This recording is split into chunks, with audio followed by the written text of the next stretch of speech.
दोस्तों, आज मैं आप सभी से एक छोटा सा लेकिन जरूरी बदलाव साझा कर रहा हूं। आप लोग इस कहानी को सुनते हैं, इसे महसूस करते हैं और आपकी वजह से ही ये सफर आगे बढ़ता है। इसलिए अब से कहानी एक नए नियम के साथ आगे जाएगी, ताकि हम दोनों इस यात्रा में बराबर जुड़े रहें।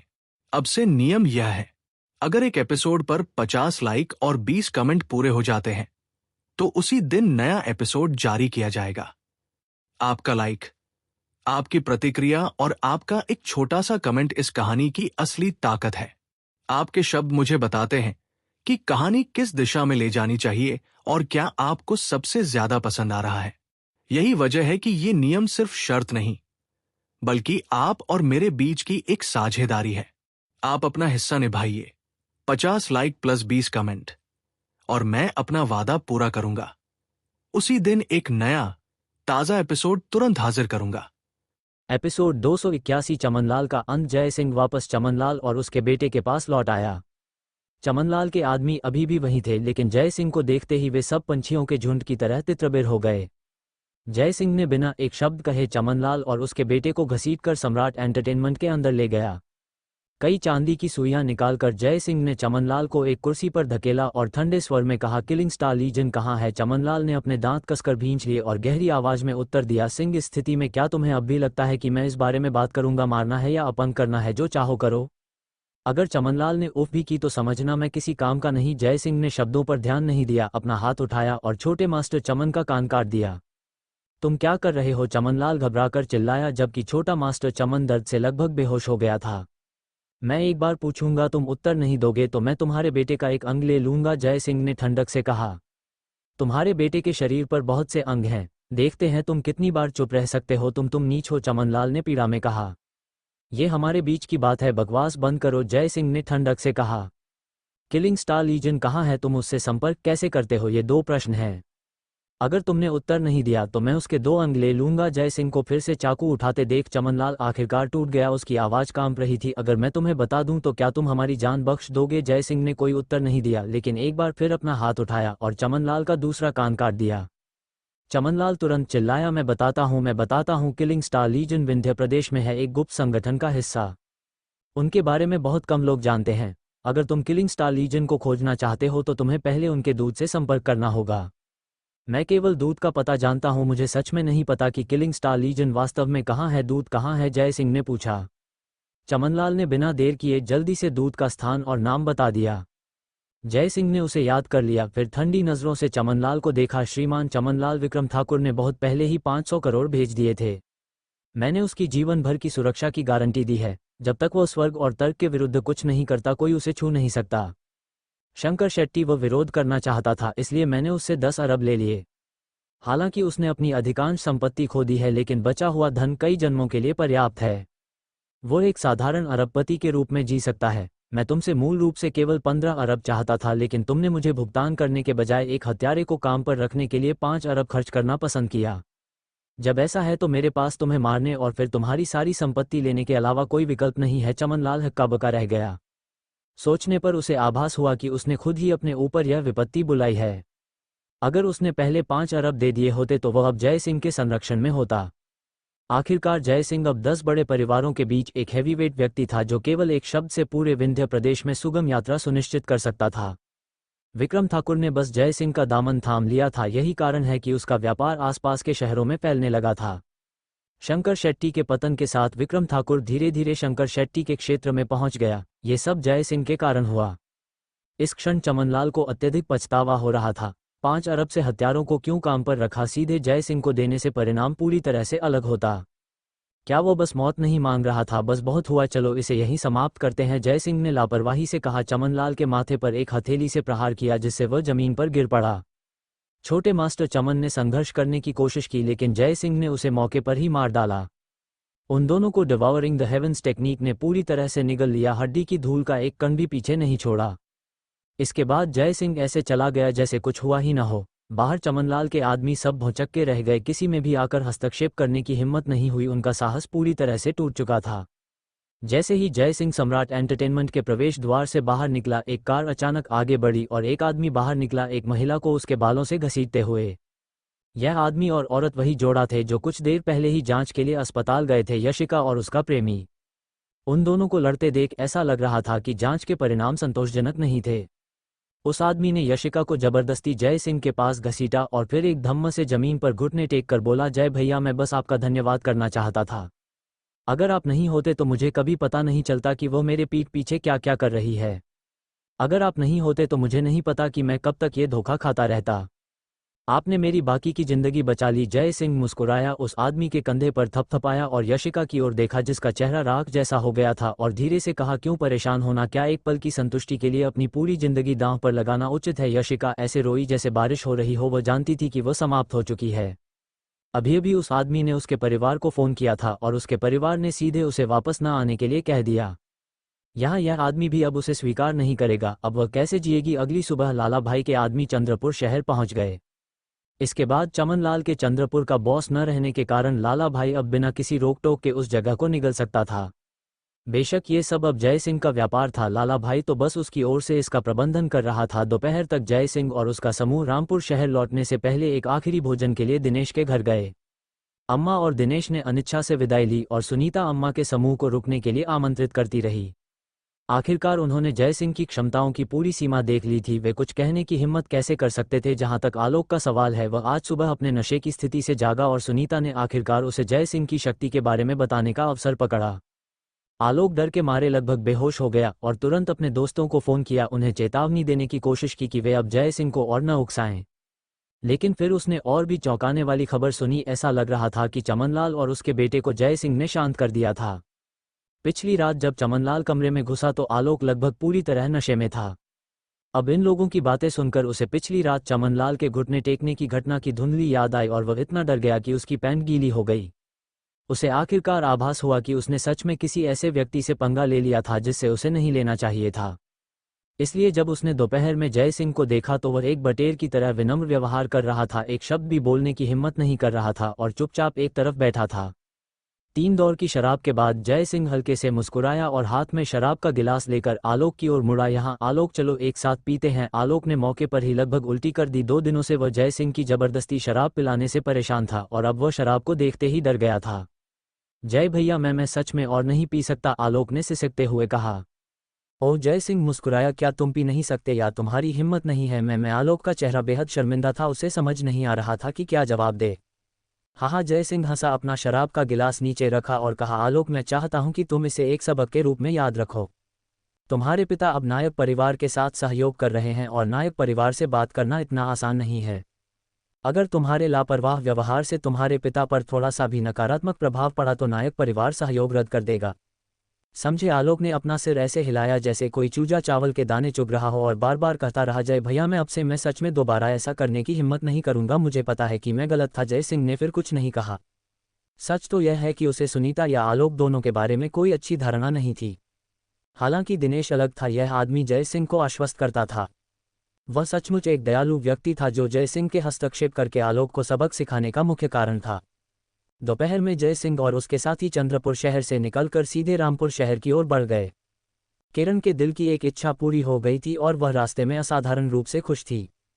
मोटू लापरवाह था, उनके बगल में बैठा लगातार हंस रहा था और मजाक कर रहा था। केवल जय सिंह खिड़की से सटकर बैठा था, अभी भी विक्रम राठौड़ की कही बातों के बारे में सोच रहा था।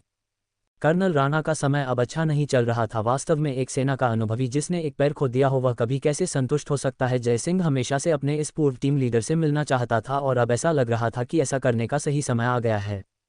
हालांकि जय सिंह उस आखिरी लड़ाई में जल्दी बेहोश हो गया था, लेकिन वह जानता था कि उसी के कारण टीम लीडर ने अपना पैर खो दिया था। अंत में ये टीम लीडर ही था जिसने अपने कटे हुए पैर के बावजूद बेहोश जय सिंह को एक रस्सी से बांधा और उसे बारूदी सुरंगों के मैदान से बाहर खींच कर लाया। जय सिंह सैनिकों के बीच ऐसी कैमराडरी को कैसे भूल सकता था। रामपुर शहर लौटने पर जय सिंह ने तुरंत गुरु फकीर से संपर्क करके कर्नल राणा को खोजने के लिए कहा।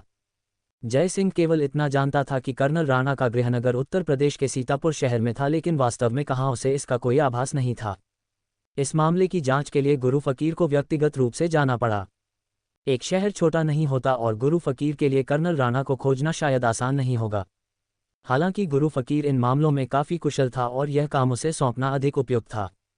जाने से पहले जय सिंह ने गुरु फकीर को कुछ पर्पल लाइटनिंग डिवाइन थंडर्स दिए और किरण जेड को सुरक्षा के लिए उसे सौंप दिया।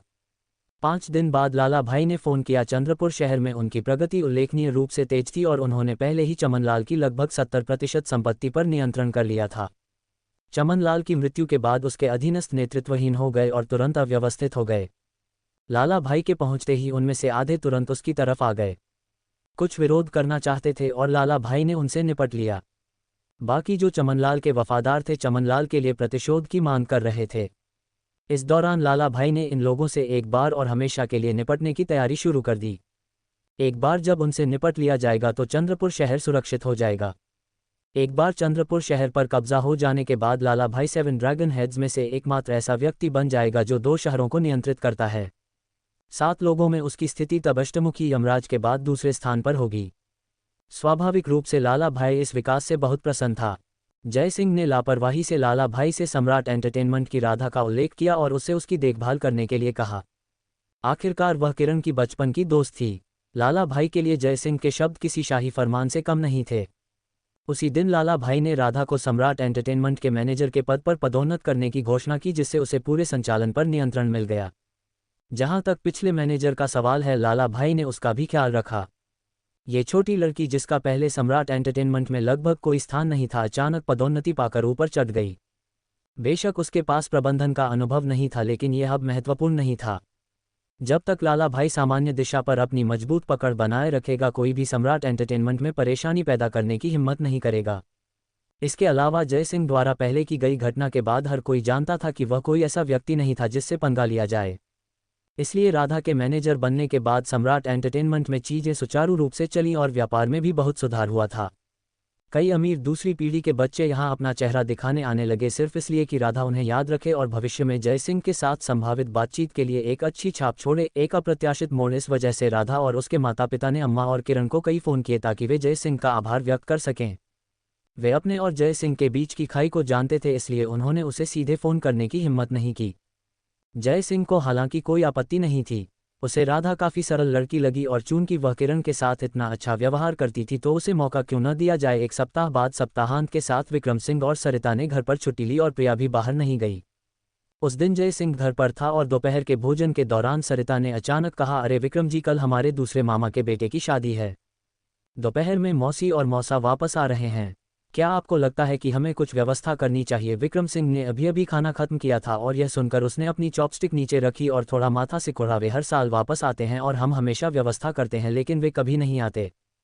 कोई आवश्यकता नहीं है ना, इस बार अलग है। सरिता ने कहा, अतीत में हम गरीब थे और सच कहूं तो हम भी लोगों को अपने घर बुलाने में सहज नहीं थे। अब अलग है, हम इतने अच्छे घर में रहते हैं और हमारी जीवन स्थितियों में नाटकीय रूप से सुधार हुआ है।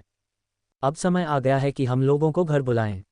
मुझे लगता है कि यह कमोबेश एक ही बात है। विक्रम सिंह ने नाक सिकुड़ी। और जब हम गरीब थे तो वे नहीं आते थे, लेकिन अब जब हमारे पास पैसा है तो वे आएंगे। ये किस तरह के रिश्तेदार हैं? सरिता भी थोड़ी शर्मिंदा दिखी।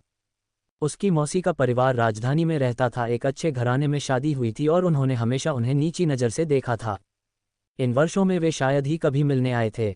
चाहे जो भी हो, वे हमारे बड़े हैं और अगर वे आते हैं तो हमें उनका स्वागत करना ही होगा। सरिता ने कहा, तो तुम ही संभालो। विक्रम सिंह ने हाथ हिलाकर खारिज करते हुए कहा, वह इन मामलों से निपटना नहीं चाहता था। सरिता ने सिर हिलाया। उसके दिल में वास्तव में कुछ नाराजगी थी। इन वर्षों के दौरान उसके मायके में उसकी हैसियत विशेष रूप से कम थी और वह इस अवसर का उपयोग उनके सामने एक बयान देने के लिए करना चाहती थी। जय सिंह बगल में बैठा था और उसने कुछ नहीं कहा। वह वास्तव में सरिता की भावनाओं को समझ सकता था। सरिता का परिवार भी काफ़ी बड़ा खानदान था, जिसमें 3 मामा और 2 मौसियाँ थीं। इन सभी रिश्तेदारों में उसके परिवार की तरफ सबसे गरीब थी। वास्तव में विक्रम सिंह और सरिता को पहली बार में मशीनरी फैक्ट्री में नौकरी मिलने का कारण यह था कि सरिता ने एक मामा से इसकी व्यवस्था करने की विनती की थी।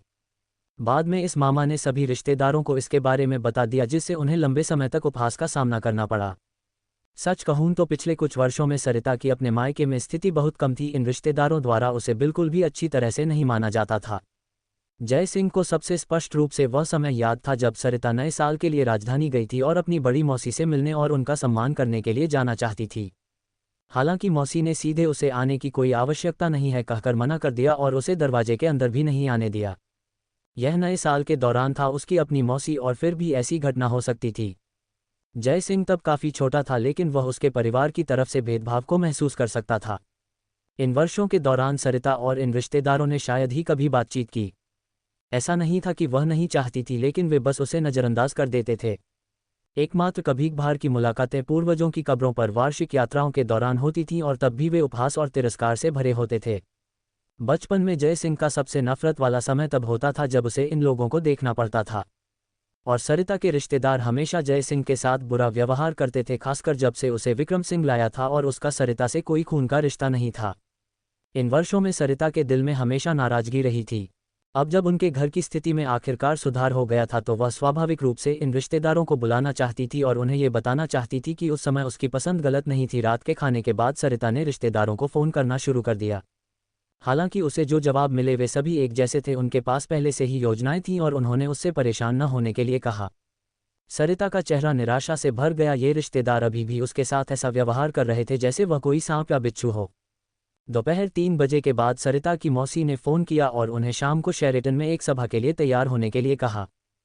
फ़ोन के दौरान उसने विशेष रूप से विक्रम सिंह और जय सिंह का उल्लेख किया, इस बात पर जोर दिया कि पिता और पुत्र भी निश्चित रूप से आएं।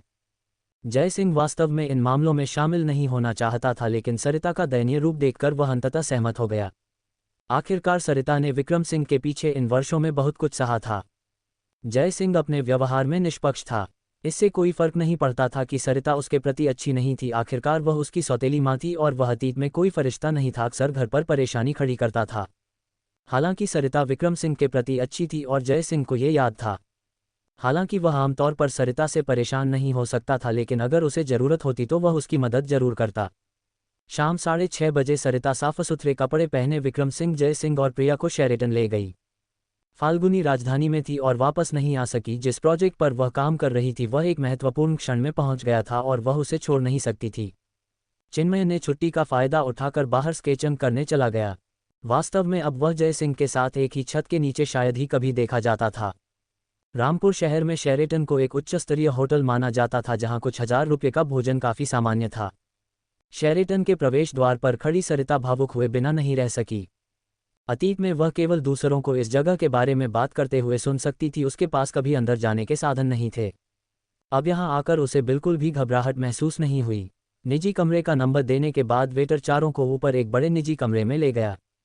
कमरे के अंदर 20 से अधिक लोग बैठे थे, सभी सजेदजे और खुशी खुशी बातें कर रहे थे। जय सिंह और अन्य लोगों को अंदर आते देख समूह ठहाके लगाकर हंस पड़ा। जाहिर है वे एक पल पहले सरिता के बारे में ही बात कर रहे होंगे। सरिता का चेहरा थोड़ा लाल हो गया क्योंकि वह जल्दी से अंदर गई और एक मजबूर मुस्कान के साथ कहा, मामा मौसी आप लोग इतनी जल्दी आ गए, ये जल्दी क्या बकवास है, तुम लोग ही देर से आए हो। सरिता की बड़ी मौसी ने अधीरता से कहा, क्या तुम समय का भी ध्यान नहीं रख सकती, हम सब यहाँ हैं और तुम अभी तक नहीं पहुंची। तुमने कब से नखरे दिखाना शुरू कर दिया। बड़ी मौसी क्या यह नहीं कहा गया था कि 7 बजे आना है, अभी तो सिर्फ 6:30 बजे हैं। सरिता ने विरोध किया। तो तुमने ऐसा समय क्यों नहीं चुना कि तुम ठीक 7 बजे ही अंदर आती। बड़ी मौसी ने उसे घूरकर कहा, सरिता मैं तुम्हारी आलोचना नहीं कर रही हूँ, लेकिन जीवन में तुम्हारी असफलता का संबंध तुम्हारे रवैये से है। ऐसे रवैये के साथ मुझे लगता है कि फैक्ट्री में तुम्हें कोई पसंद नहीं करता है ना। बिल्कुल, सरिता के तीसरे मामा ने तुरंत जोड़ा, मैंने एक दोस्त से सुना है कि तुम अब मशीनरी फैक्ट्री में काम नहीं कर रही हो। क्या तुम्हें लगता है कि जो नौकरी मैंने तुम्हारे लिए लगवाई थी वह काफ़ी अच्छी नहीं थी। नौकरी बदलकर कुछ बेहतर खोजने की योजना बना रही हो। भीड़ एक बार फिर ठहाकों से गूंज उठी और सरिता का चेहरा लाल हो गया क्योंकि उसने जल्दी से कहा, नहीं तीसरे मामा, मशीनरी फैक्ट्री में एक समस्या थी और अब विक्रम जी और मैं शहर के अस्पताल में काम कर रहे हैं, वहाँ भी काफ़ी अच्छा है और तुम शहर के अस्पताल में पहुँच गई हो, ये बिल्कुल भी बुरा नहीं है। तीसरे मामा ने तिरस्कारपूर्वक कहा, क्या ये सच में शहर का अस्पताल है या तुम शहर के अस्पताल के बाहर छोटे मोटे काम कर रही हो। भीड़ का हंसी और तेज हो गया। मैं नहीं, सरिता ने बोलने की कोशिश की, लेकिन तीसरे मामा ने हाथ हिलाया और कहा, अगर तुम शहर के अस्पताल जाना चाहती थी तो तुम्हें मुझे बताना चाहिए था। मेरे वहाँ के 2 डायरेक्टरों के साथ अच्छे संबंध हैं, मैं उनसे एक शब्द कहूँगा और वे तुम्हारे लिए कुछ हल्के काम की व्यवस्था कर सकते हैं। सफाई उदाहरण के लिए छोटे मोटे काम करने से बेहतर होगा, कम से कम यह अधिक आरामदायक है। तीसरे भाई, तुम अभी भी बहुत मददगार हो, सरिता के बड़े मामा ने हंसते हुए कहा, इन वर्षों में तुमने सच में सरिता की उपेक्षा नहीं की है। इसमें कोई मदद नहीं है, आखिरकार वह मेरी भतीजी है। तीसरे मामा हंसे। अगर वह अच्छी शादी नहीं करती और हम उसकी देखभाल नहीं करते तो क्या यह उसे हवाओं के रहमोकरम पर छोड़ने जैसा नहीं होगा। हम खुद भले ही अच्छे ना हो, लेकिन बड़ों के रूप में हम बस अपने कर्तव्यों की उपेक्षा नहीं कर सकते। ये सही है, बड़े भाई के शब्द सच है। सरिता, तुम्हें सच में अपने तीसरे मामा का धन्यवाद करना चाहिए। बड़े मामा ने सिर हिलाया और कहा, बड़े मामा वास्तव में हम सरिता समझाना चाहती थी। ठीक है, बहुत बातें हो गई, चलो बैठ जाओ। बड़ी मौसी ने हाथ हिलाया और उसे बीच में ही काट दिया। सरिता के चेहरे पर लाचारी का भाव था क्योंकि वह केवल चारों को मेज के किनारे ले जा सकती थी। अरे एक मिनट रुको, बड़ी मौसी ने अचानक घूरकर कहा। सरिता तुम क्या कर रही हो? क्या तुम अपने बच्चे को ऐसे बिगाड़ती हो? तुम ये भी नहीं देखती कि मेज पर पर्याप्त जगह है या नहीं? सब लोग यहाँ हैं, तुम क्या सोच रही हो? हम सरिता चौंक गई। क्या यहाँ 4 सीटें नहीं हैं? सीटें हैं, लेकिन वरिष्ठता और उम्र के क्रम का सम्मान करने की भी आवश्यकता है, बड़ी मौसी ने कहा। इसके अलावा क्या वहाँ एक मेज विशेष रूप से युवा पीढ़ी के लिए नहीं है? सरिता ने दूर देखा और वास्तव में एक छोटी मेज थी जहाँ बैठे सभी बच्चे 7 या 8 साल के थे। 10 से ऊपर किसी को देखना दुर्लभ था।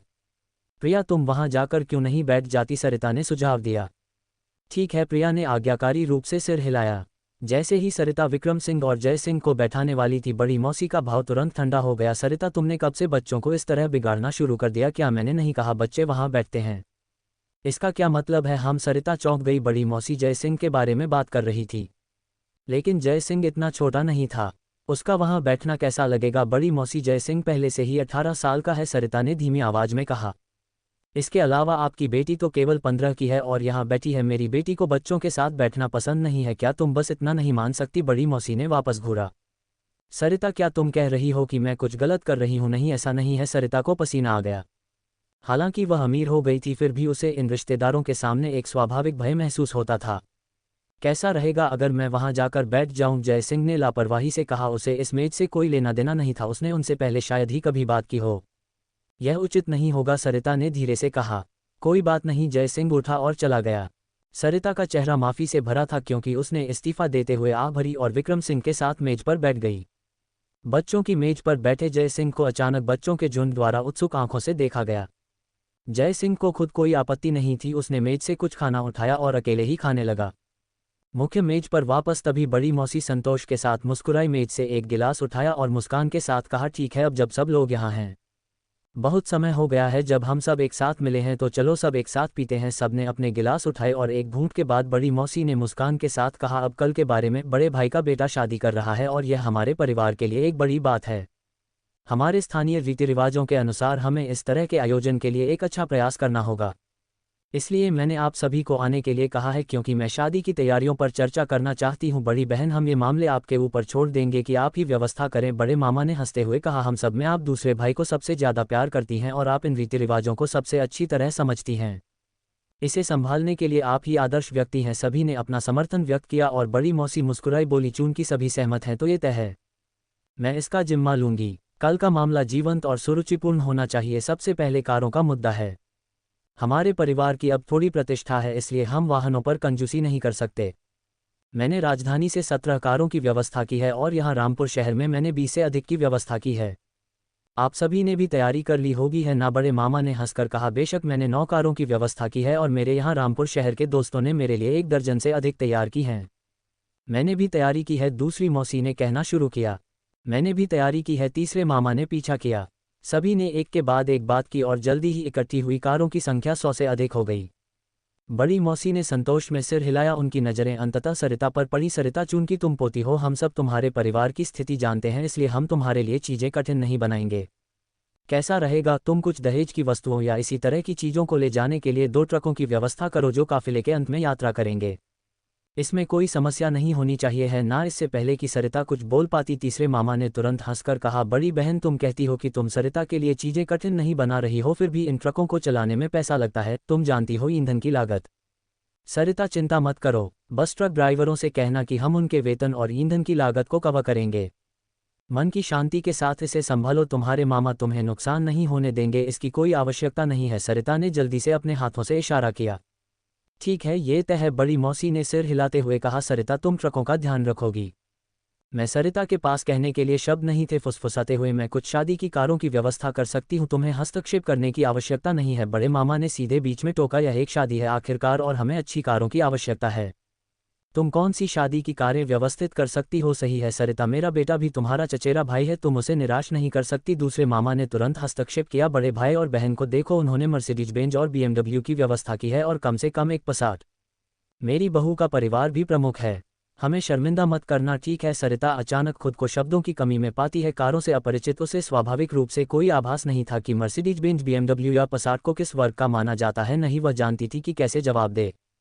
और फिर होटल का मुद्दा है, बड़ी मौसी ने जारी रखा, मैंने पहले ही शेरेटन के मालिक से चर्चा कर ली है। कल हम उनकी दावत के लिए पूरे शेरेटन को बुक करेंगे। ये तो बड़ी बहन की बात है, हमेशा निर्णायक। पूरे शेरेटन को बुक करने में बहुत खर्च आया होगा इन वर्षों में। बड़ी बहन, आपने सच में बहुत पैसा कमाया है। भीड़ अपनी प्रशंसा व्यक्त करने से खुद को रोक नहीं सकी, उनके चेहरे ईर्ष्या से भरे थे। बड़ी मौसी गर्व से मुस्कुराए, हाथ हिलाते हुए, ये तो बस छोटी मोटी बातें हैं। हालांकि सबसे महत्वपूर्ण मुद्दा दुल्हन पक्ष के रिश्तेदारों को ठहराने का है। वे शहर से बाहर के हैं और एक बड़े परिवार से भी आते हैं। उनमें से काफ़ी संख्या में आ चुके हैं और दूसरे भाई के घर में सभी को ठहराने का कोई तरीका नहीं है। ये पता लगाना कि उन सभी को कहाँ रखा जाए असली समस्या है। सरिता तुरंत उत्साहित हो गई और जल्दी से बोली, मौसी यह मुझ पर छोड़ दो, मेरे पास रहने के लिए बहुत सारी जगहें हैं। सरिता, क्या तुम कृपया एक बार के लिए दखल देना बंद करोगी? मामा चिंतित हो गए। क्या तुम जानती हो कि किस तरह के मेहमान आ रहे हैं तुम्हारे गांव में? रहने के लिए वापस जाना, इससे मेरी इज्जत कहाँ रहेगी? सबसे खराब गेस्ट हाउस का भी तुम्हारे घर से बेहतर माहौल होगा। सरिता, मामा असल में मैं इसका ध्यान रखूंगा। बड़े मामा ने हस्तक्षेप किया, मैं सेठ कंग के साथ अच्छे संबंधों में हूँ।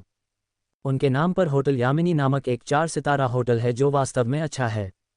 हम वहां रहने की व्यवस्था कर सकते हैं। तो ये तय है? मौसी ने तुरंत सिर हिलाया। मैंने होटल यामिनी के बारे में सुना है, ये बहुत अच्छा है, स्थितियां उत्कृष्ट हैं और यह निश्चित रूप से हमारे मेहमानों को संतुष्ट करेगा। बहुत बहुत धन्यवाद बड़े भाई, मामा ने कृतज्ञ चेहरे के साथ कहा। हम परिवार हैं, धन्यवाद की कोई आवश्यकता नहीं है। बड़े मामा हंसे। इसके अलावा उद्घोषक के बारे में? बड़ी बहन, आप इतने लंबे समय से राजधानी में हैं, क्या आप किसी मेजबान या ऐसे किसी को जानती हैं? अगर हम किसी को ला सके तो यह वास्तव में शानदार होगा। बिल्कुल, मौसी ने तुरंत जवाब दिया। मैंने प्रांतीय टीवी स्टेशन पर एक दोस्त से संपर्क किया है और प्रांत के एक प्रसिद्ध टीवी मेजबान को व्यक्तिगत रूप से शादी की अध्यक्षता करने के लिए आमंत्रित किया है।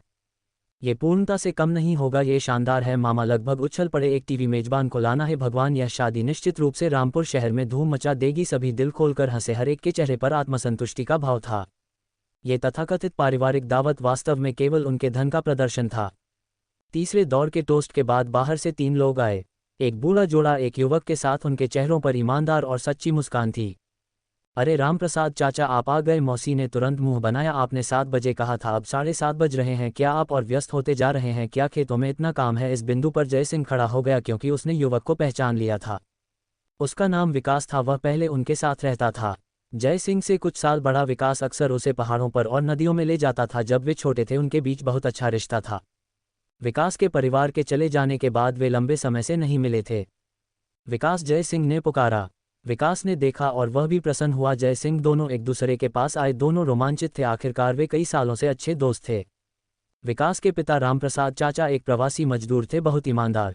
उन्होंने एक सरल मुस्कान के साथ कहा, बड़ी बहन, बड़े भाई, मुझे सच में खेद है, मेरे बेटे की कल शादी है।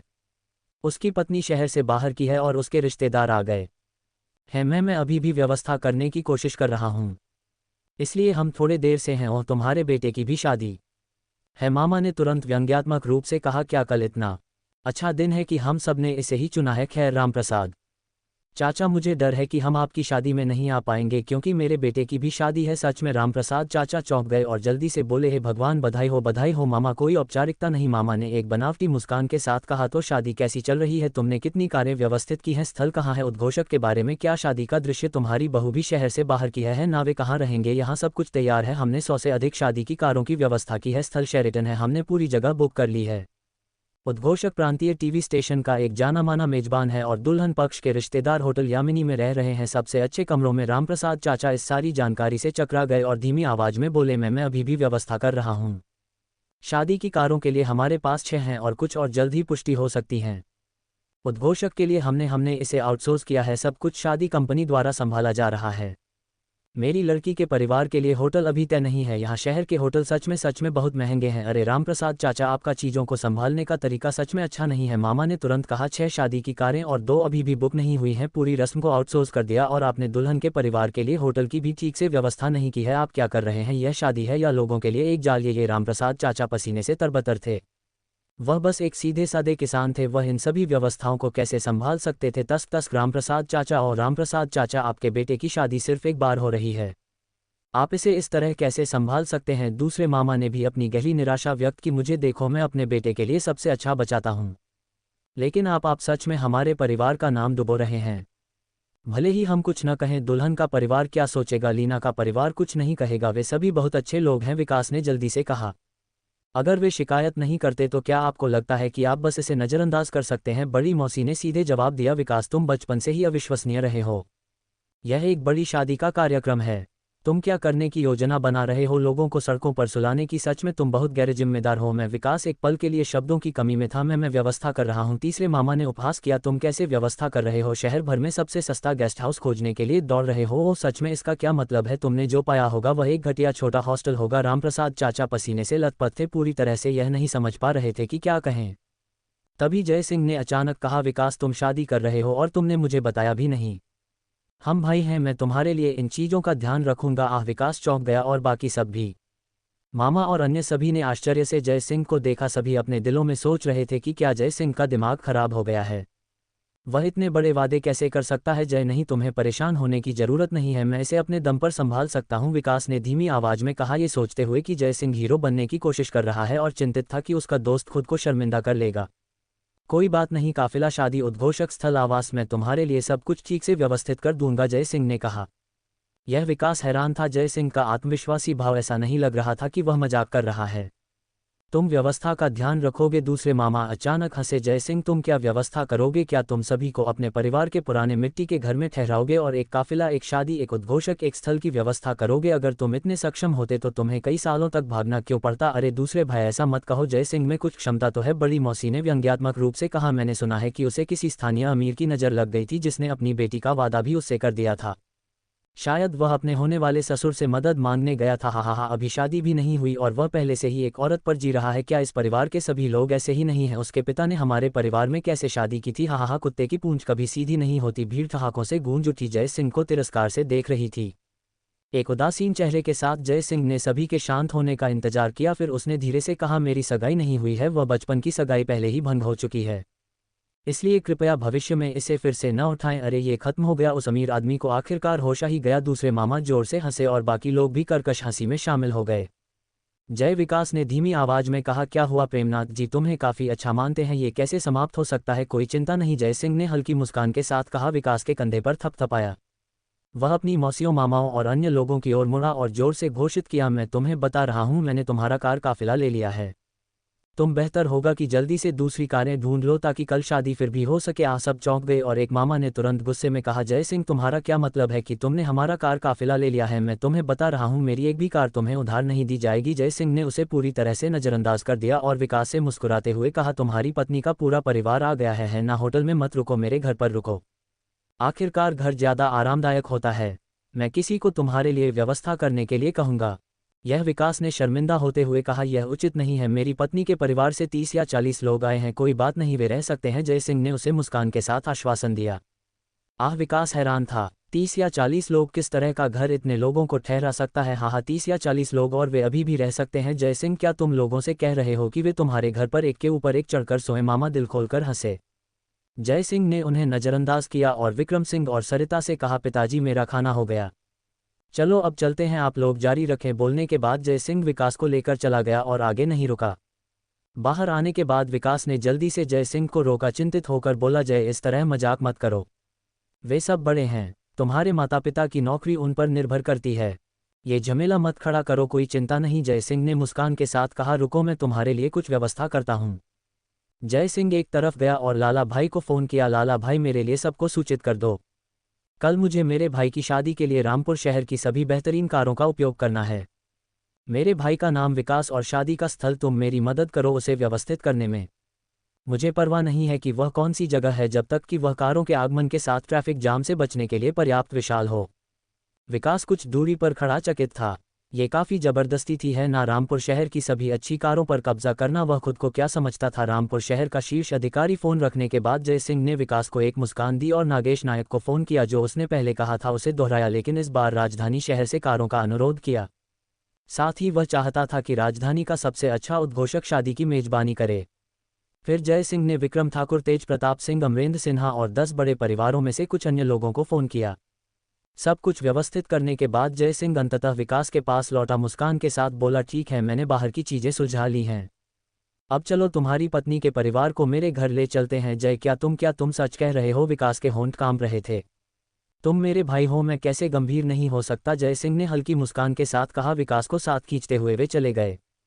निजी कमरे में सरिता के रिश्तेदार अभी भी गुस्से से उबल रहे थे। जय सिंह की अशिष्टता ने उन्हें नाराज कर दिया था। उनकी नज़र में सरिता का परिवार उनके परिवार के लिए एक अपमान था और उन्हें खाने के लिए आमंत्रित करना पहले से ही एक धर्मार्थ कार्य था। इन लोगों ने कृतज्ञता नहीं समझी और इस तरह से बोलने की हिम्मत भी की जो वास्तव में घृणित था। हालांकि उनका गुस्सा ज़्यादा देर तक नहीं चला, इससे पहले कि बड़ी मौसी का फ़ोन अचानक बज उठा। मौसी ने अपना फ़ोन उठाया और उस पर एक नज़र डाली, फिर एक हंसमुख स्वर में कॉल का जवाब दिया। नमस्ते सेठ चौधरी, आपको मुझे फ़ोन करने का समय कैसे मिला? उसका भाव तेजी से बदल गया और उसने चिंतित होकर कहा, आह क्या हुआ, कैसे? यह अचानक कैसे बदल सकता है? शादी कल है तुम? ओ फ़ोन रखने के बाद बड़ी मौसी का चेहरा तुरंत बहुत बिगड़ गया। उसने एक गहरी सांस ली और धीरे से कहा, दूसरे मामा सेठ चौधरी ने कहा कि उन्हें गाड़ी की तुरंत आवश्यकता है, इसलिए उनकी गाड़ी कल शादी में नहीं आ पाएगी है। दूसरा मामा भी चौंक गया, लेकिन वह जल्दी ही संभल गया और हंसकर बोला, कोई बात नहीं, 100 से अधिक गाड़ियां हैं। इससे पहले कि दूसरा मामा अपनी बात पूरी कर पाता, बड़े मामा का फ़ोन भी बजने लगा और उसे भी वही समाचार मिला, एक दोस्त की गाड़ी अचानक उपलब्ध नहीं थी। फिर तीसरे मामा, दूसरी मौसी, बड़े मामा और बड़ी मौसी, यहाँ तक कि दूसरे मामा का भी फ़ोन लगातार बजता रहा। 1 घंटे से भी कम समय में उन्होंने जितनी भी गाड़ियां उधार ली थीं उन सभी ने फ़ोन करके बता दिया कि उन्हें कहीं और तुरंत आवश्यकता है और वे उपलब्ध नहीं हो सकती।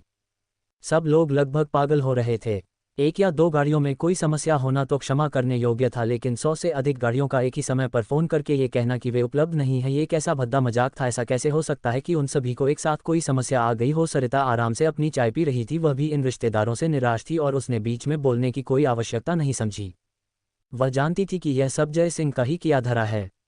अब हम क्या करें? दूसरा मामा घबरा कर इधर उधर टहल रहा था। कल शादी है, गाड़ियों के बिना हम क्या करेंगे? बाकी सब भी असमंजस में थे जब बड़ी मौसी ने अचानक दांत पीस कर कहा, कोई बात नहीं, मैं तुरंत राजधानी शहर से गाड़ियों की व्यवस्था करती हूँ। हालांकि इस बार जो गाड़ियां मिलेंगी वे शायद पहले जितनी अच्छी नहीं होंगी, लेकिन अभी के लिए स्थिति को संभाल लेते हैं, यही एकमात्र उपाय है। बड़े मामा ने सिर हिलाया, मैं भी व्यवस्था करता हूँ, मैं भी सहायता करूंगा। सबने अपने फ़ोन निकाले और गाड़ियों की व्यवस्था करने के लिए फ़ोन करने लगे। 1 घंटे बाद सबने अपने फ़ोन रख दिए थे और गाड़ियों की समस्या अंततः सुलझ गई थी। ठीक उसी समय बड़े मामा के फ़ोन पर एक और फ़ोन आया।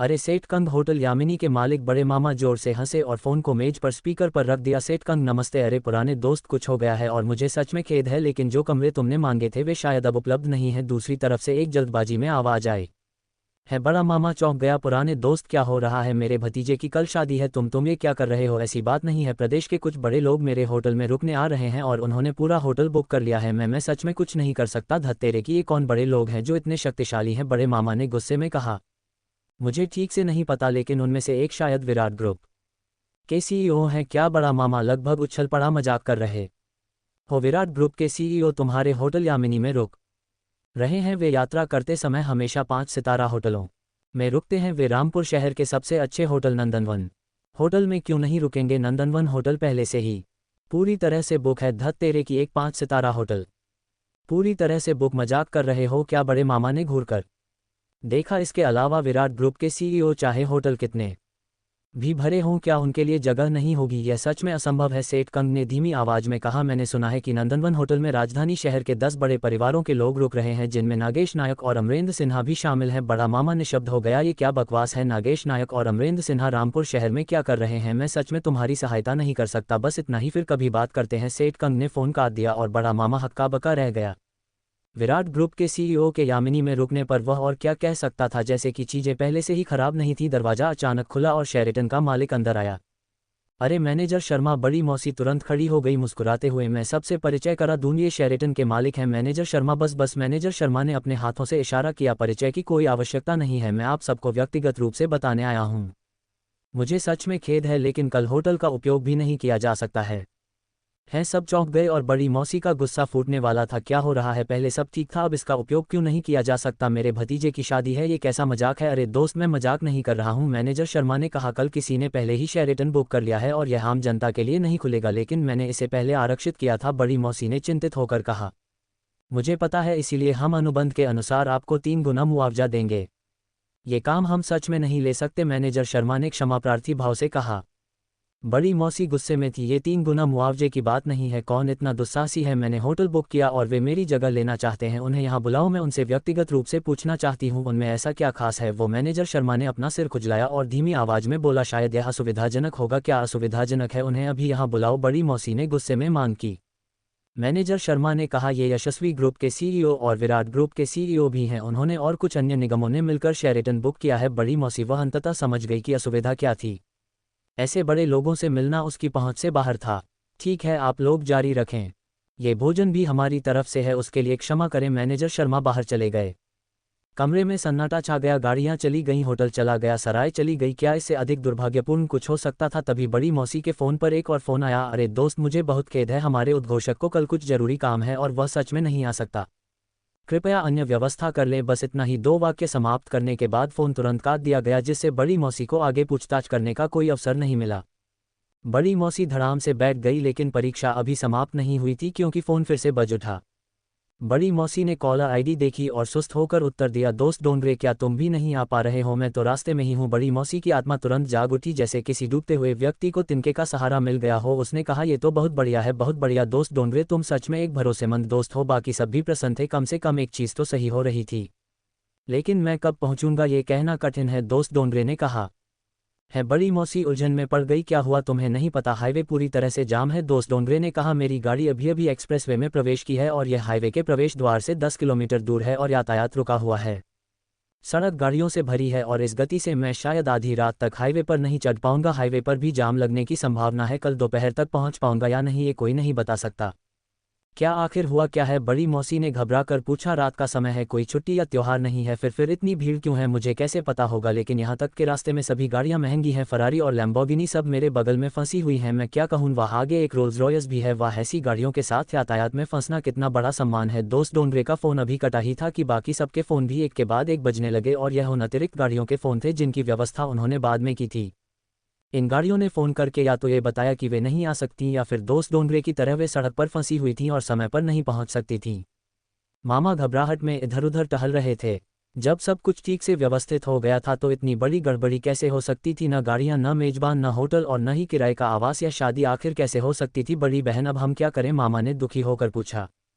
मुझे कैसे पता होगा? मौसी ने असंतोष से उत्तर दिया और गुस्से में कहा, आखिर यह हो क्या रहा है? क्या सब पागल हो गए हैं? ये सभी महत्वपूर्ण लोग रामपुर शहर में क्यों आ रहे हैं और हाईवे भी जाम है? हद हो गई। दूसरे मामा, अगर यह सच में असंभव है तो जल्दी करो और कार किराए पर लेने वाली किसी कंपनी से कुछ गाड़ियां किराए पर ले लो। चाचा ने कहा, मुझे लगता है कि वे कल तक निश्चित रूप से नहीं पहुंच पाएंगे। तुम जल्दी से गाड़ियां किराए पर ले लो, शायद हम अभी भी उनका उपयोग कर सकें। हाँ दूसरे मामा, यह महत्वपूर्ण है। तीसरे मामा ने तुरंत कहा, यहाँ मैं तुमसे संपर्क करने में सहायता करूंगा। रामपुर शहर में एक कार किराए पर देने वाली कंपनी के मालिक के साथ मेरे अच्छे संबंध हैं, मैं उनसे तुम्हारे लिए व्यवस्था करने के लिए कहूंगा। तीसरे मामा, फिर मैं तुम पर ही निर्भर रहूंगा। मामा ने अंततः कुछ खुशी दिखाई। तीसरे मामा ने अपना फ़ोन निकाला, मालिक को फ़ोन किया और स्थिति समझाई, लेकिन मालिक ने तुरंत मना कर दिया। अरे दोस्त, ऐसा नहीं है कि मैं तुम्हारी सहायता नहीं करना चाहता, लेकिन इस बार यह सच में असंभव है, मालिक ने फ़ोन पर कहा। मेरी यहाँ की सभी गाड़ियाँ आरक्षित हैं, कल उपयोग होने की प्रतीक्षा में। मेरे पास सच में कोई गाड़ी नहीं बची है। मजाक कर रहे हो? तीसरे मामा ने घूर कर देखा। तुम्हारी इतनी बड़ी किराए की कंपनी है, तुम्हारे पास गाड़ियां कैसे खत्म हो सकती हैं? तुम्हारी 100 से अधिक गाड़ियों का क्या हुआ? सब किराए पर चली गई। तुम्हारा व्यवसाय इतना अच्छा कब से हो गया? ये हाल ही में पक्का हुआ है। सच में कोई गाड़ी नहीं है, मालिक ने कहा। तीसरे मामा ने कहा, अरे दोस्त लालचंद, हमारे इतने सालों के संबंध हैं, तुम मुझे धोखा तो नहीं दोगे है? न, मुझे केवल 3 से 5 गाड़ियां चाहिए, यह मेरे भतीजे की शादी के लिए है, हम गाड़ियों के बिना नहीं कर सकते। अरे दोस्त, हमारे संबंधों के साथ मैं तुम्हें कैसे धोखा दे सकता हूं? मेरे पास सच में कोई गाड़ी नहीं है, मालिक ने कहा। तीसरे मामा ने जोर देकर कहा, तुम्हारे पास इतनी गाड़ियां हैं, वे सब किसके पास गई? दोस्त लालचंद, क्या लोग इतनी सारी गाड़ियों का उपयोग भी कर सकते हैं? बस मुझे कुछ देर के लिए उपयोग करने के लिए दे दो और मैं उन्हें दोपहर तक वापस कर दूंगा, कैसा रहेगा? अरे दोस्त, ये सच में संभव नहीं है, मालिक ने आह भरी। मैं तुम्हें ये बताता हूँ, जिसने गाड़ियां आरक्षित की हैं वह लाला भाई है। तुम ही बताओ, क्या मैं उन गाड़ियों के साथ खिलवाड़ करने की हिम्मत करूंगा? लाला भाई सब तुरंत चौंक गए। रामपुर शहर के इस अपराधी के बारे में उन्होंने सबने सुना था और स्वाभाविक रूप से रामपुर शहर में उसकी निर्विवाद शक्ति के बारे में जानते थे।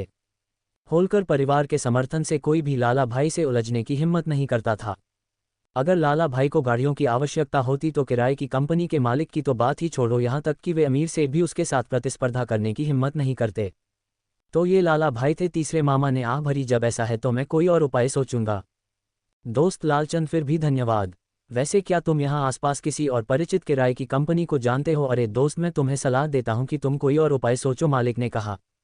हमारे शहर की सभी किराए की कंपनियों की हर गाड़ी ले जाई जा चुकी है, वे सब खाली हैं, कोई गाड़ी नहीं बची है। क्या? तीसरा मामा चकित था। ये कैसे हो सकता है? लाला भाई को गाड़ियों की आवश्यकता है, कौन सम्मान नहीं देने की हिम्मत करेगा? मालिक ने कहा। मैं तुम्हें सही दिशा दिखाता हूँ। अगर तुम्हें गाड़ियों की आवश्यकता है तो उन्हें आसपास के उपनगरीय जिलों से प्राप्त करो, वह अभी भी संभव हो सकता है। फोन काटने के बाद तीसरे मामा ने चकित भाव से अपने आसपास के लोगों की ओर मुड़कर कहा, तुम सबने सुना किराए की कंपनी के पास भी कोई गाड़ी नहीं बची है। मामा रोने की कगार पर थे, चिंतित होकर बोले, तो अब हम क्या करें? अब हम केवल आसपास के उपनगरीय जिलों से गाड़ियां प्राप्त कर सकते हैं। मौसी ने आह भरी, चलो ऐसा करते हैं, हम व्यवस्था करेंगे। और दूसरे मामा, तुम्हें अपनी पत्नी के परिवार के लिए रहने की व्यवस्था करनी चाहिए। चूंकि वे यामिनी में नहीं रह सकते, हमें एक विकल्प खोजना होगा और स्थितियां खराब नहीं हो सकती। हम जाधव परिवार का मान नहीं खो सकते। सही सही सही, मैं अभी फ़ोन करता हूं। मामा व्यवस्था करने के लिए दौड़े। हालांकि 1 घंटे से अधिक की फ़ोन कॉल्स के बाद एक भी कमरा बुक नहीं हुआ। उन्होंने उन महंगे होटलों से शुरू किया, फिर सस्ते होटलों तक और अंत में छोटे सरायों को भी फ़ोन किया, लेकिन परिणाम वही था। एक भी कमरा उपलब्ध नहीं था, जिससे मामा पूरी तरह से निराश हो गए। हम क्या करेंगे? मामा लगभग रो रहे थे। क्या हम आज रात दुल्हन के परिवार को सड़क पर सुलाने जा रहे हैं? अगर ऐसा हुआ तो हमारे पुराने जाधव परिवार का मान पूरी तरह से मिट्टी में मिल जाएगा। रामपुर शहर में आखिर हो क्या रहा है? ऐसी घटना अचानक कैसे हो सकती है? मामा निशब्द थे। अब हम क्या करें? क्या हम सच में घर पर रहेंगे? दुल्हन के परिवार में 50 या 60 लोग आए हैं और मेरा घर उन सभी को समायोजित नहीं कर सकता, मामा ने कहा। तो हम क्या करने जा रहे हैं? मामा भी असहाय थे। इस समय मौसी ने सरिता की ओर मुड़कर देखा। सरिता, तुम्हारा घर कितने लोगों को समायोजित कर सकता है? 30 से 50 लोग ठीक रहेंगे, सरिता ने लापरवाही से उत्तर दिया। मामा ने कहा, सरिता 30 से 50 की बात मत करो। क्या तुम 10 को समायोजित करने का प्रबंधन कर सकती हो? अगर तुमने पहले पूछा होता तो व्यवस्था हो सकती थी, लेकिन अब मुझे डर है कि यह काम नहीं करेगा, सरिता ने कहा। तुम सब जानते हो, जयसिंह ने विकास के सभी रिश्तेदारों को यहाँ बुला लिया है। शायद पहले से ही व्यवस्था हो चुकी है, हम उन्हें एक साथ नहीं रख सकते, ये बहुत बुरा लगेगा। सरिता, तुम्हें अपनी प्राथमिकताएं सीधी रखनी होंगी, मामा ने धीमी आवाज में संकेत दिया।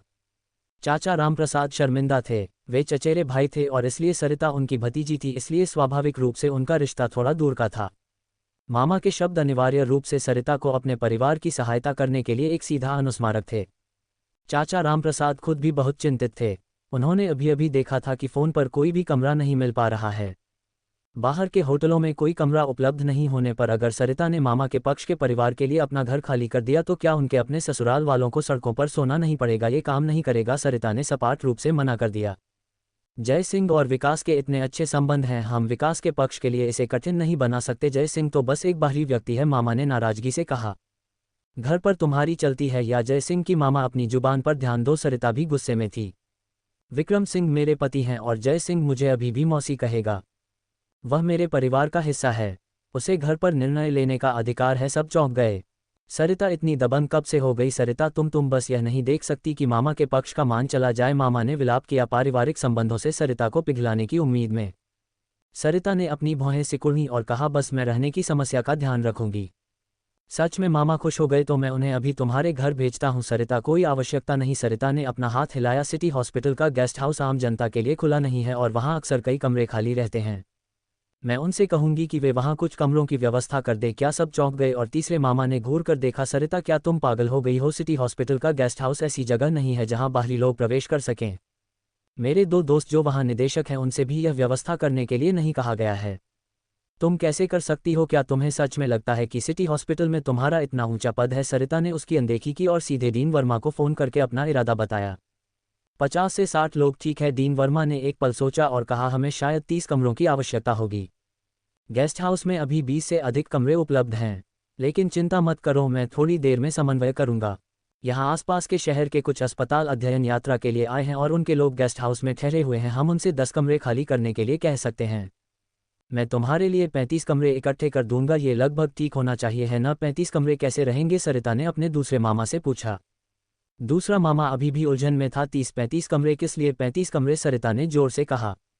ओह, दूसरे मामा ने अंततः स्थिति को समझा और लगभग उछल पड़ा। ठीक है, ये काफ़ी है, ये काफ़ी है, ठीक है, फिर हम 35 कमरों पर ही तय करते हैं। सरिता ने फ़ोन काट दिया। दूसरे मामा, व्यवस्था हो गई है, उन्हें बाद में सिटी हॉस्पिटल गेस्ट हाउस जाने के लिए कहो। अच्छा। दूसरे मामा की आवाज़ उत्साह से कांप रही थी, बार बार व्यक्त करते हुए, सरिता धन्यवाद, तुम्हारा बहुत बहुत धन्यवाद। तुमने अपने दूसरे मामा की बहुत बड़ी सहायता की है। रुको, तीसरे मामा ने अचानक बीच में टोका। दूसरे मामा, अभी धन्यवाद देने की जल्दी मत करो। सरिता, क्या तुम सच में सिटी हॉस्पिटल गेस्ट हाउस में कमरों की व्यवस्था कर रही हो? हाँ, क्या समस्या है? सरिता ने हैरान होकर पूछा।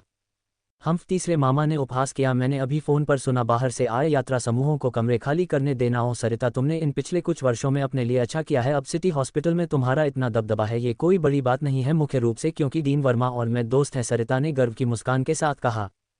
हम तीसरे मामा ने फिर से उपहास किया, दोस्त मुझे लगता है कि तुम बस अपनी बढ़ाई कर रही हो। सिटी हॉस्पिटल का गेस्ट हाउस कभी भी आम जनता के लिए नहीं खुला है। तुम वहां कैसे रह सकती हो? इसके अलावा बाहर से आए ये यात्रा समूह वे बहुत महत्वपूर्ण लोग हैं। तुम्हारा दोस्त कौन है जो उनसे कमरे खाली करने के लिए कहे? क्या तुम्हें सच में लगता है कि तुम सिटी हॉस्पिटल में एक हाथ से आसमान ढक सकती हो? सबने सरिता की ओर मुड़कर देखा। बड़े मामा ने फुसफुसाया, सरिता तुम हमें धोखा तो नहीं दे रही हो, है न? मैं तुमसे झूठ नहीं बोल रही हूँ, ये सच है, सरिता ने कहा। हम सच का बच्चा, तीसरे मामा ने कहा। थोड़ी बढ़ाई करना कोई बड़ी बात नहीं है, लेकिन क्या होगा अगर दुल्हन का परिवार पहुंचे और उन्हें सिटी हॉस्पिटल गेस्ट हाउस में मना कर दिया जाए? क्या ये शर्मनाक नहीं होगा? सरिता तुम बस एक पल की शान का आनंद नहीं ले सकती और अपने दूसरे मामा को निराश नहीं कर सकती? वह तुम्हारे साथ अच्छा रहा है। दूसरे मामा का भाव तुरंत बदल गया। अगर ऐसा होता तो यह वास्तव में एक बड़ी शर्मिंदगी होती। सरिता तुम अपने दूसरे मामा को धोखा तो नहीं दे रही हो, है न? दूसरे मामा ने जल्दबाजी में कहा। मैंने तुमसे झूठ नहीं बोला है, ये सच है, सरिता ने जोर देकर कहा। अगर तुम्हें विश्वास नहीं है तो तुम मेरे साथ सिटी हॉस्पिटल जाकर खुद देख सकते हो। जाने की कोई आवश्यकता नहीं। तीसरे मामा ने अपना हाथ हिलाया। मैं बस अपने दोस्त को फ़ोन करके पूछूंगा। सरिता मैं तुम्हें एक और अवसर दे रहा हूँ। क्या तुम फ़ोन करने वाली हो या नहीं? मुझे क्यों कहना चाहिए? सरिता पूरी तरह से उलझन में थी। अगर तुम फ़ोन करना चाहते हो तो बस करो, मैं तुम्हें सम्मान दे रहा हूँ, तीसरे मामा ने जवाब दिया। एक बार यह फ़ोन हो गया, अगर यह सच नहीं है तो शर्मिंदा तुम ही होगी। चूंकि तुम सम्मान नहीं बचाना चाहती तो मैं फ़ोन करता हूं, तीसरे मामा ने गुस्से में फुफकारते हुए नंबर मिलाया। कई बार घंटी बजने के बाद दूसरी तरफ से किसी ने उठाया, भारी सांस लेते हुए। अरे दोस्त क्या है? मैं यहाँ एक आपात स्थिति से निपट रहा हूँ, अगर कुछ कहना है तो जल्दी कहो, तीसरे मामा ने कहा। दोस्त वांगले बात यह है, मेरी एक रिश्तेदार अस्पताल में काम करती है। वह दावा करती है कि वह हमें सिटी हॉस्पिटल गेस्ट हाउस में कमरे दिला सकती है। क्या ये सच है? ये तो असंभव है न? दूसरी तरफ से दोस्त वांगले ने जवाब दिया। सिटी हॉस्पिटल का गेस्ट हाउस बाहरी लोगों के लिए अपने दरवाजे नहीं खोलता। तीसरा मामा तुरंत विजयी भाव से मुस्कुराया, जबकि दूसरों ने भी सरिता को तिरस्कार से देखा। तुम सबके सामने क्या बढ़ाई कर रही थी? हालांकि दोस्त वांगले ने जल्द ही आगे कहा, बेशक अपवाद है, लेकिन आज रात यह निश्चित रूप से संभव नहीं है। आज रात संभव नहीं है। तीसरे मामा ने आत्मविश्वास से स्पीकर फोन चालू किया और उपहास किया। ऐसा क्यों है? आज रात गेस्ट हाउस में एक बड़ा कार्यक्रम है, दोस्त वांगले ने समझाया। डीन ने अभी अभी 35 कमरे आरक्षित करने के लिए फ़ोन किया था।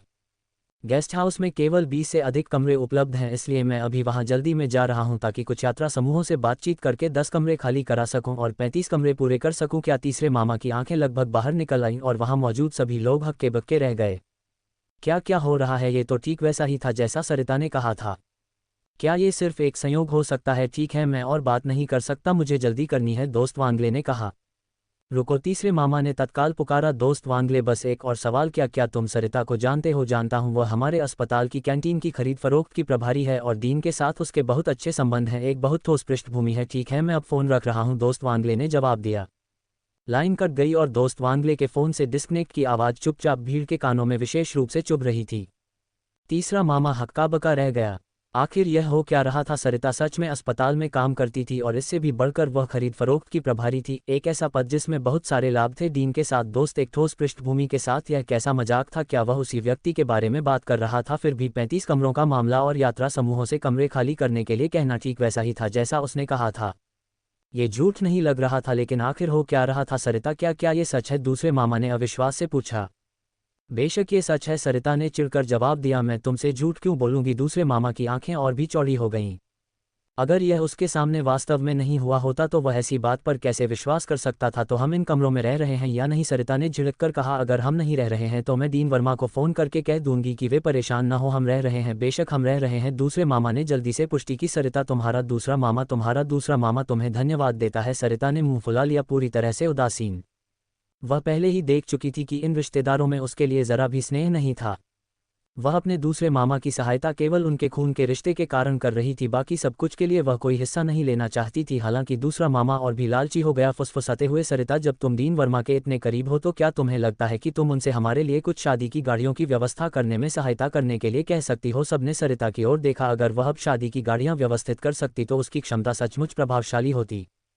फिर भी सरिता ने सीधे सिर हिला दिया। मैं शादी की गाड़ियां व्यवस्थित नहीं कर सकती। रामपुर शहर की सभी अच्छी गाड़ियां शायद हिलने योग्य नहीं हैं। मैं तुम्हें भी सलाह देती हूं, जल्दी करो और आसपास के जिलों से गाड़ियों के लिए फ़ोन करो, वरना तुम शायद फिर भी समय पर पहुंच पाओ। लोग एक दूसरे को देखते रहे, गहरे निराश। चीज़ें इस हद तक कैसे पहुंच सकती थीं? ठीक है, हम भर गए, अब हम निकलेंगे, सरिता ने हाथ हिलाया। मामा, बाद में तुम लोगों को शहर के अस्पताल के गेस्ट हाउस ले जाना, बस कहना कि मैंने व्यवस्था की है और तुम सीधे चेक इन कर सकते हो। और ठीक है, मामा ने सिर हिलाया और झुका तो रहने का शुल्क में उसका ध्यान रखूंगी, कोई समस्या नहीं, सरिता ने कहा। डीन वर्मा भी हमसे शुल्क नहीं लेंगे, बस जाओ और रहो। लोग चौंक गए, सरिता ने सचमुच कर दिखाया था। 35 कमरे सब मुफ्त, शायद केवल डीन ही यह व्यवस्था कर सकता था, है न? और तुम्हारे भोज के बारे में क्यों न इसे घर पर ही तैयार करवा लो, सरिता ने कहा। मेरा अनुमान है कि कल कोई भी होटल तुम्हें अपनी शादी करने नहीं देगा। क्यों, मामा ने हैरान होकर पूछा। क्योंकि सभी होटल पूरी तरह से बुक हो जाएंगे। ये कहकर सरिता तुरंत विक्रम सिंह और प्रिया के साथ चली गई, एक पल भी नहीं रुकी। उसके पीछे जाधव परिवार के सदस्य निशब्द थे, प्रत्येक मौन में डूब गया। सरिता का आत्मविश्वास उसे उनके लिए एक अजनबी जैसा बना रहा था। विकास की पत्नी का परिवार अभी भी विकास के घर पर था, क्योंकि विकास और अन्य लोग होटलों की तलाश में व्यस्त थे, जो एक सर्वोच्च प्राथमिकता थी। चूंकि जयसिंह ने उन्हें अपने घर पर रहने की व्यवस्था की थी, विकास एक चिंता से मुक्त हो गया और तुरंत जयसिंह को अपने दुल्हन के घर वापस ले गया। विकास का दुल्हन का घर रामपुर शहर में खरीदा गया एक पुराना अपार्टमेंट था, जो लगभग 20 या 30 साल पुराना और काफ़ी घिसा पिटा था। एक साधारण नवीनीकरण के बाद इसे एक नए घर के रूप में सजाया गया था। हालांकि यह बहुत छोटा था, बस 90 वर्ग मीटर से थोड़ा अधिक। दरवाजा खोलने पर बैठक का कमरा 1 दर्जन से अधिक लोगों से भरा हुआ था, मुख्य रूप से विकास की पत्नी के रिश्तेदार, जिससे यह विशेष रूप से भीड़भाड़ वाला हो गया था। अन्य लोग बैठक के कमरे में भी नहीं बैठ सकते थे और शयनकक्षों और यहाँ तक कि रसोई में भी काफ़ी लोग थे। विकास ने जल्दी से सबका परिचय जयसिंह से कराया। विकास की पत्नी, जिसका नाम लीना था, एक सौम्य महिला थी। वे स्कूल के दौरान मिले थे और उसके परिवार की स्थितियां काफ़ी औसत थी, विकास से बहुत बेहतर। कॉलेज से स्नातक होने के बाद उसने दृढ़ता से विकास का अनुसरण करते हुए रामपुर शहर आ गई और वह निर्विवाद रूप से उसके प्रति समर्पित थी। जयसिंह ने दिल में खुशी के साथ देखा। विकास उसके बचपन के दोस्तों में से एक था, जिसके साथ उसके बहुत अच्छे संबंध थे और जो उसके साथ अच्छा व्यवहार करता था। जयसिंह को विकास के लिए ऐसी पत्नी पाने पर खुशी हुई। अरे छोटे विकास, उस समय एक अधेड़ उम्र का आदमी पास आया। आज रात हम कहाँ रुक रहे हैं? तुम्हें यह व्यवस्था करनी होगी। हम इतनी दूर यात्रा करने के बाद दिन के अधिकांश समय से यहाँ हैं, सब थक गए हैं। क्या तुम हमें पहले आराम नहीं करने दे सकते? हाँ, हम पूरे दिन एक गाड़ी में बैठे रहे, कौन ये सहन कर सकता है? छोटे विकास, क्या तुम्हारा परिवार हमारे साथ ऐसा व्यवहार करता है? अब ऐसा है, लेकिन लीना के तुम्हारे परिवार में शादी करने के बाद ये कैसा होगा? भीड़ की शिकायतें उठी, स्पष्ट रूप से उनकी असंतोष दिखा रही थीं। मुझे खेद है, बहुत खेद है, विकास ने जल्दबाजी में कहा। मैंने अभी अभी व्यवस्था की है। आज रात सब जयसिंह के घर पर रुकेंगे, मेरे भाई की जगह, जिसमें बहुत जगह है और सब लोग रह सकते हैं। मजाक कर रहे हो? एक महिला ने घूरकर देखा। हम 30 से अधिक लोग हैं। होटल में नहीं, बल्कि उसके घर पर। उसकी जगह कितनी बड़ी है? 3 या 500 वर्ग मीटर। क्या इसमें सब लोग आ सकते हैं? यह विकास अचानक शब्दों के लिए खो गया। कोई समस्या नहीं, पर्याप्त जगह है, जयसिंह ने सीधे कहा। चिकनी चुपड़ी बातें करने वाले भरोसेमंद नहीं होते, महिला ने खारिज करते हुए हाथ हिलाया और कहा। बकवास बंद करो, बस एक होटल की व्यवस्था करो। किसी के घर पर क्यों रहना? मुझे सफाई का थोड़ा जुनून है और मुझे दूसरे लोगों की जगहों पर रहना पसंद नहीं है। सुनिश्चित करो कि एक अच्छा होटल मिल जाए। मौसी, लीना चिंतित हो गई। विकास का दोस्त एक अच्छा इंसान है और उसका घर भी बहुत साफ होना चाहिए। तो शायद साफ और न साफ की यह सब बकवास क्या है? मुझे आज रात एक होटल में रहना है, महिला ने जोर से कहा। लीना अचानक शर्मिंदा महसूस करने लगी। उसकी मौसी को खुश करना कुख्यात रूप से कठिन था और वह जब से आई थी तब से नुक्ताचीनी कर रही थी। ऐसा लग रहा था कि आज रात उससे निपटना मुश्किल होगा। कोई समस्या नहीं, जयसिंह ने सीधे सीधे कहा। आप आज रात एक होटल में रुकेंगी, मैं थोड़ी देर में व्यवस्था कर दूंगा। अगर किसी और को कोई विशेष अनुरोध नहीं है तो हम बस मेरे घर पर रह सकते हैं। आखिरकार कल शादी के जुलूस में सबके लिए एक साथ निकलना सुविधाजनक होगा, है न? दूसरों ने एक दूसरे को देखा, स्पष्ट रूप से अनिच्छुक। लेकिन किसी ने कुछ नहीं कहा। उन सब में यह महिला ही सबसे अधिक मांग करने वाली थी, बाकी लोग बस किसी तरह काम चला सकते थे। अगर कोई आपत्ति नहीं है तो चलो इस तरह से व्यवस्था करते हैं, जयसिंह ने मुस्कान के साथ कहा। चलो पहले मेरे घर चलते हैं। मेरा मानना है कि सबके पास एक गाड़ी है। यहाँ आसपास पार्किंग खोजना कठिन है, तो चलो मेरे घर के प्रवेश द्वार पर पार्क करते हैं। हाँ, 8 गाड़ियाँ तुम्हारे घर के प्रवेश द्वार पर खड़ी हैं। क्या तुम्हारे दरवाजे पर कोई फुटबॉल का मैदान है या कुछ? और महिला ने सीधे उपहास किया। पर्याप्त जगह है, चिंता मत करो, जयसिंह ने हल्के से कहा। ठीक है, जब विकास के दोस्त ने व्यवस्था कर दी है तो चलो चलते हैं। लीना के पिता ने ताली बजाए। आज रात चलो सब थोड़ा सहन करते हैं। मैं लीना के लिए परेशानी उठाने के लिए सबका आभारी हूं। जब मेजबान ने बोल दिया था तो मेहमान स्वाभाविक रूप से शिकायत नहीं कर सकते थे और वे अपनी गाड़ियां चलाने के लिए नीचे चले गए। लीना की मौसी भी गाड़ी में बैठ गई। उसे पहले जयसिंह के घर जाकर सबको बसाने की आवश्यकता थी, फिर अपने होटल की व्यवस्था करने की। तुम लोग, मुझे सच में नहीं पता कि तुम्हारे बारे में क्या कहूँ, मौसी गाड़ी में लगातार बड़बड़ाती रही। यह विकास बस एक किसान है, एक किसान का बचपन का दोस्त, और वह उसी प्रकार का किसान है। उसकी जगह कितनी अच्छी हो सकती है। मुझे यकीन है कि यह गांव के उन मिट्टी के घरों में से एक है, शायद अंदर पिस्सू भी हो। और तुम वहां रहना चाहते हो? सबके चेहरे पर निराशा का भाव था। उन्हें लग रहा था कि विकास की व्यवस्था थोड़ी ज्यादा हो गई थी। सब यहाँ आए और होटल की व्यवस्था करने के बजाय उसने अपने घर पर रहने की व्यवस्था की। वह क्या सोच रहा था, चलो बस सहन करते हैं क्योंकि लीना को ये पसंद है। एक आदमी ने कहा, हम असुविधा को सहन करेंगे और अब से हम बस इन रिश्तेदारों से ज़्यादा नहीं मिलेंगे। तुम्हारा क्या मतलब है ज़्यादा नहीं मिलेंगे? अगर मैं अपने जीवन में फिर कभी रामपुर शहर आया तो मैं अपना नाम बदल दूंगा, मौसी ने सीधे घोषणा की। बाकी सब चुप हो गए और थोड़ी देर में आगे की गाड़ियां रुक गईं। हम क्यों रुक गए हैं, मौसी ने सोचा। लगता है हम पहुंच गए, ड्राइवर ने कहा। क्या? मौसी ने चारों ओर देखा, उसकी आंखें सदमे से चौड़ी हो गईं। मजाक कर रहे हो? यह समुदाय बहुत अच्छा लग रहा है। क्या हम सच में पहुंच गए हैं? क्या वह यहाँ रहता है? इससे पहले कि ड्राइवर जवाब दे पाता, आगे के वाहन पहले ही समुदाय में प्रवेश कर चुके थे। मौसी की आंखें लगभग अपनी खोपड़ी से बाहर निकल रही थीं। जिस समुदाय में वह बाहर रहती थी वह पहले से ही उच्च स्तरीय था, लेकिन यमुना विहार की तुलना में ये बिल्कुल ग्रामीण लग रहा था। ऐसे वातावरण के साथ क्या ये कोई साधारण समुदाय हो सकता है? वाह, मैंने सच में यह उम्मीद नहीं की थी। विकास का बचपन का दोस्त इतनी अच्छी जगह पर रहता है, उस आदमी ने कहा। इस समुदाय का वातावरण बहुत ही अच्छा है। मैंने अपनी जिंदगी में ऐसा कुछ नहीं देखा। मौसी भी हक्की-बक्की रह गई, लेकिन उसने जल्दी से उपहास किया। एक अच्छे वातावरण का क्या उपयोग है? एक अकेला घर अधिकतम 30 लाख का होगा, ये कितना बड़ा हो सकता है? हम इतने सारे लोगों के साथ यहाँ कैसे रहने वाले हैं? अरे, एक रात रहने के लिए ये काफ़ी अच्छा है, हमें उतनी आवश्यकता नहीं है, उस आदमी ने हंसते हुए कहा। कम से कम स्वच्छता तो अच्छी होनी चाहिए। ऐसे समुदाय में रहने की स्थिति खराब कैसे हो सकती है? सबने सहमति में सिर हिलाया। हालांकि गाड़ी सीधे समुदाय में नहीं रुकी, बल्कि सामने की ऊंची इमारतों को पार करके पीछे के विला क्षेत्र में रुक गई। क्या क्या हो रहा है? उस आदमी ने आश्चर्य में कहा। हम अपार्टमेंट की इमारतों के पास क्यों नहीं रुके? उसका दोस्त इस क्षेत्र के पीछे के विला में तो नहीं रह सकता, ड्राइवर ने चौंक कर कहा। मजाक कर रहे हो? इन विला की कीमत करोड़ों में होनी चाहिए, मौसी ने कहा। उसकी आंखें चौड़ी हो गईं। क्या उसके दोस्त के पास सच में इतना पैसा हो सकता है? वह आदमी हक्का बक्का रह गया और धीमी आवाज में बोला, अगर यह सच में एक विला है तो हम सभी को ठहराने में निश्चित रूप से कोई समस्या नहीं होगी। मौसी चुप हो गई, अफसोस से भर गई। यहाँ की स्थितियां किसी भी होटल से बेहतर थीं। अंत में सबके उत्साह के बीच काफिला 3 विला के सामने रुक गया। हालांकि किसी ने भी इन विला में प्रवेश करके नहीं देखा था, लेकिन वे बता सकते थे कि ये 3 विला उनके द्वारा पार किए गए किसी भी अन्य विला से कहीं अधिक शानदार थे। ये 3 मुझे लगता है यहाँ सबसे मूल्यवान हैं, उस आदमी ने उत्साह से कहा। हे भगवान, वह किस में रहता है? इनमें से एक की कीमत करोड़ों में होनी चाहिए। विकास का दोस्त इतना अमीर है? ड्राइवर भी चौंक गया। ड्राइवर का आकार देखो, तुम यहाँ 30 गाड़ियाँ बिना किसी समस्या के खड़ी कर सकते हो। कोई आश्चर्य नहीं कि पार्किंग कोई मुद्दा नहीं था। मैंने तो ऐसे विला पहले कभी देखे भी नहीं। मैं इस बार सच में कुछ अनुभव प्राप्त कर रहा हूँ। भीड़ भावनाओं से भरी हुई थी जब विकास और जय सिंह सामने की गाड़ी से उतरे। ये देखकर बाकी सब भी अपनी गाड़ियों से उतर गए। विकास भी उलझन में था और लीना के पिता ने उत्साह से धीमी आवाज में कहा, विकास तुम्हारा दोस्त किस में रहता है? सबने उत्साह से देखा। इनमें से कोई भी विला कई लोगों के जीवन भर के सपनों से परे था। तभी एक दरवाजा खुला और किरण बाहर निकली। भीड़ में अचानक हलचल मच गई, सब हक्के बक्के रह गए। क्या इस दुनिया में सचमुच इतनी सुंदर लड़की हो सकती है? जय भैया। किरण सीधे जय सिंह के पास गई मुस्कुराते हुए, जैसा आपने निर्देश दिया था, मैंने कमरा खाली कर दिया है।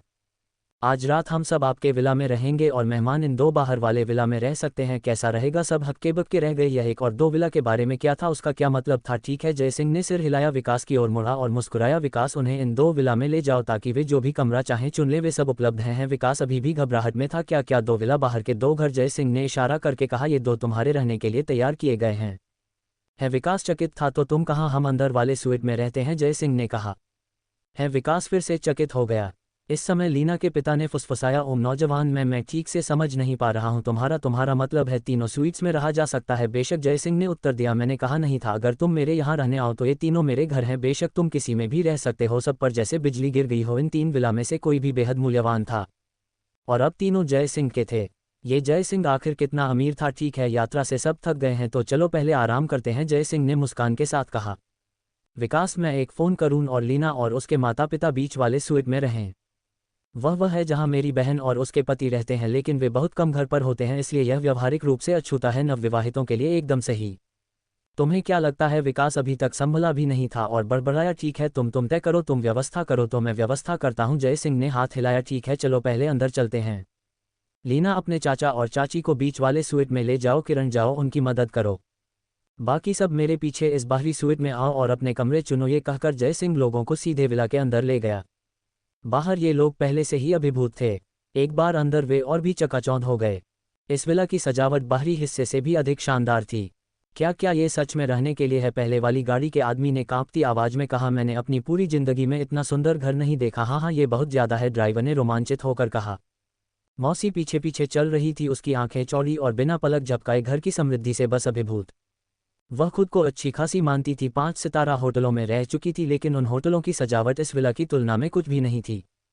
ऐसा घर उन सपनों में आता था जिनके बारे में उसने कभी सपने देखने की भी हिम्मत नहीं की थी। घर बड़ा था जिसमें कई कमरे थे और लोगों ने जल्दी से अपना चयन कर लिया, लगभग हर व्यक्ति के लिए एक कमरा। लीना की मौसी ने भी एक चुना और कमरे में सेल्फी लेती रही, अपने सोशल सर्कल में पोस्ट करती रही, यहाँ तक कि कुछ दोस्तों को वीडियो कॉल करके कमरे की विलासिता दिखाती रही, लगातार शेखी बघारती रही। मैंने तुम्हारे होटल की व्यवस्था कर दी है, जय सिंह ने दरवाजा खोलते हुए मुस्कान के साथ कहा। कोई तुम्हें बाद में होटल ले जाने आएगा। उसका उसे यहाँ रहने देने का कोई इरादा नहीं था। नहीं, कोई आवश्यकता नहीं, मौसी ने जल्दबाजी में कहा। मैं यहाँ रह सकती हूँ, ये बहुत अच्छा है। ये संभव नहीं है, जय सिंह ने दृढ़ता से सिर हिलाया। तुमने कहा था कि तुम एक होटल में रहना चाहती हो और मैंने विशेष रूप से इसकी व्यवस्था की है। अगर तुम आज रात वहाँ नहीं रहती हो तो यह ऐसा है जैसे तुम उन्हें नीची नज़र से देख रही हो और मालिक अच्छे स्वभाव का नहीं है। मौसी हक्की बकी रह गई, ये तो जबरदस्ती थी। सब तय है, तुम बाद में होटल जाओगी और मैं यहाँ सब कुछ संभाल लूंगा, जय सिंह ने उदासीनता से कहा। लीना की मौसी के प्रति उसका कोई अच्छा प्रभाव नहीं था और उसे आराम से रहने देने की कोई योजना नहीं थी। मौसी को गहरा अफसोस हुआ, ऐसे कमरे में एक रात और वह लंबे समय तक शेखी बघार सकती थी, लेकिन सिर्फ इसलिए कि उसने पहले कुछ कह दिया था। उसे आज रात एक होटल में रहना पड़ा और इस हवेली से चूक गई। उसके दिल का दर्द अकल्पनीय था, हालांकि अब वह कुछ भी कहने की हिम्मत नहीं कर रही थी। इन 3 घरों को देखने के बाद वह जान गई थी कि जय सिंह कोई ऐसा व्यक्ति नहीं था जिससे वह उलझ सकती थी और अंततः वह आज्ञाकारी रूप से होटल चली गई। बेशक जय सिंह ने उसके लिए जो होटल की व्यवस्था की थी वह कोई अच्छा नहीं होने वाला था, बल्कि एकमात्र सस्ता होटल था। जहां तक उसके आरामदायक रहने की बात है, वह अब उसकी समस्या थी। जय सिंह निश्चित रूप से परवाह नहीं करेगा।